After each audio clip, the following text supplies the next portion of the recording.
Sí. Hola chicos, ¿cómo les va? Vamos a hacer una recapitulación de lo que hemos estado viendo en las clases a través de las actividades. Esta recapitulación en realidad la íbamos a hacer el otro día en el Zoom, pero muy poquitos se sumaron, así que hicimos algo parecido utilizando el Padlet. Pero me interesa que si pueden se sumen a la instancia de Zoom cuando sea convocada.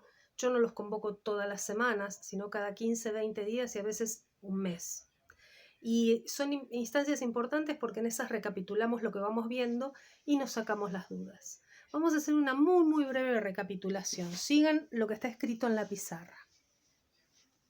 Nosotros vimos el primer peronismo, es decir, las dos presidencias de Perón, del 46 al 52, reelección 1952, golpe de Estado del 55. Nos centramos no solamente en las transformaciones que produce la etapa peronista en la realidad argentina, sino que vimos también cuáles son los sectores para los cuales vamos a tener que usar como categoría de análisis a lo largo de esta historia. Las Fuerzas Armadas, que vienen politizadas desde el golpe de Estado del 30, los sindicatos, que van a cumplir un papel muy importante porque van a quedar absorbidos por el peronismo, y entonces van a ser, como diría Perón, la columna vertical del movimiento. La Iglesia Católica, que tuvo relaciones primero de cercanía con el peronismo y luego fueron un factor de oposición. El empresariado, los industriales, que al principio se volcaron de lleno a apoyar a Perón y de hecho quedó manifiesto en el primer periodo presidencial, pero que en la segunda presidencia se retrotraen no solamente por la crisis económica, sino también por la influencia que tiene algunas medidas y algunas acciones que toma Perón durante su segunda presidencia, ¿sí? Sobre todo las que tienen que ver con, más que con lo social, con la censura de medios de comunicación, con la censura y la captura y la prisión de los opositores, entre ellos opositores radicales que van a ir presos por emitir opiniones. Y todo esto, bueno, asusta al empresariado, más allá de la labor que hasta su muerte lleva adelante Eva, que solía ir a pedir la recaudación del día para usarla en la Fundación Eva Perón. La oligarquía, término que tenemos que empezar a entrecomillar a partir de ahora, porque esta oligarquía en realidad son los viejos terratenientes, el remanente, lo que quedaba de los viejos terratenientes ligados con las agroexportaciones. Y estos viejos terratenientes ligados con las agroexportaciones, a partir del 56, 57, en realidad no van a seguir existiendo como tales, van a quedar cada vez más reducidos porque se va a producir otro fenómeno, que es el fenómeno paulatino de desguace de las tierras del campo para ser usufructuadas por empresas extranjeras. Ese fenómeno va a ir a lo largo de toda la década del 50, del 60 y se va a acelerar en la década del 70. Por eso tenemos que entrecomillar la palabra oligarquía. Y por último, quienes van a tener un creciente papel, que son los medios masivos de comunicación. Para este periodo hablamos de diarios y radios. En la segunda presidencia de Perón se incorpora la televisión, pero todavía no masivamente. La televisión como medio masivo la tenemos en los años 60. En el año 55 se produce este golpe de Estado que se conoce popularmente, porque es el nombre que ellos se autoadjudican, como Revolución Libertadora. Miren qué nombre, ¿no?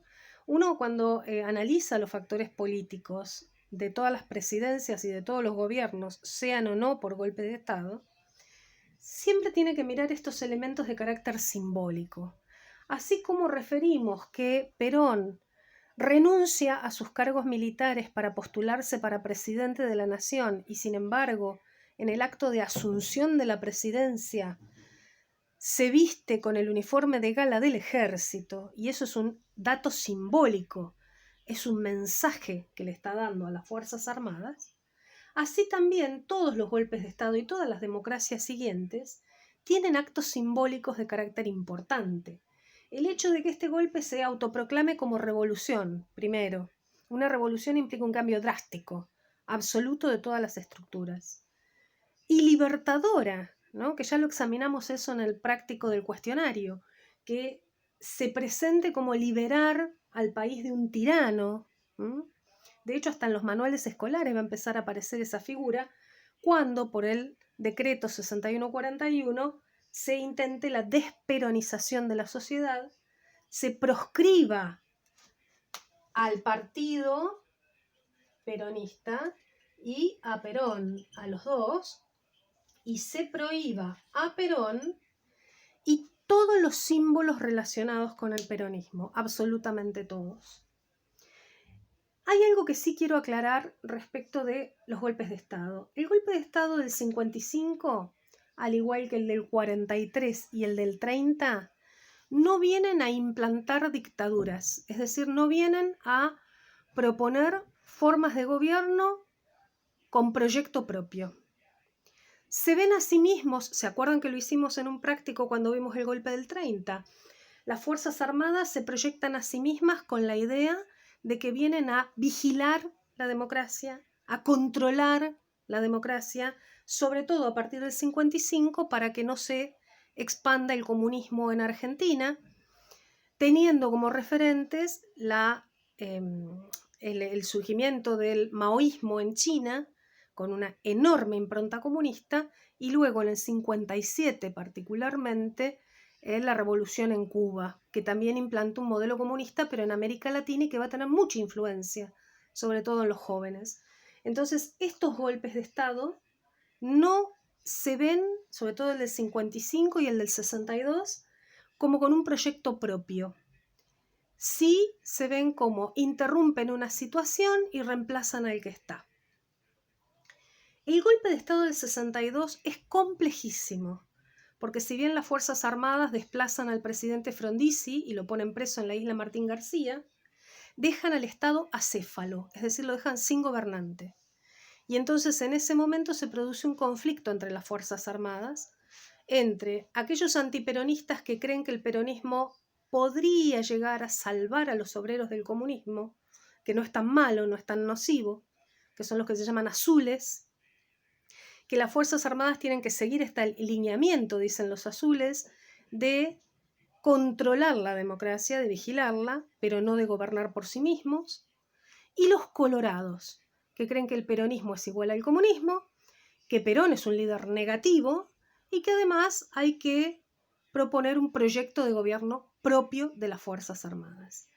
Como están en esa discusión que va a terminar en un conflicto y en una guerra abierta, ¿sí?, entre los bandos azules y colorados, en la que peleamos entre hermanos, porque se peleó en esa guerra, lo cierto es que en este golpe de Estado había que nombrar a alguien que ejerciera la figura de presidente. Así que aplicando la ley de acefalía, que dice que si el presidente no está, lo asume el vice, en este caso, al sacar a Frondizi sacan también a su vicepresidente, van los dos presos, a Martín García. El presidente de la Cámara de Diputados también está preso, por lo tanto, ponen en su lugar al presidente de la Corte Suprema de Justicia, que se llamaba José María Guido. Él va a gobernar mientras las Fuerzas Armadas deciden qué van a hacer: gobernar ellas o llamar a elecciones y seguir con democracia vigilada.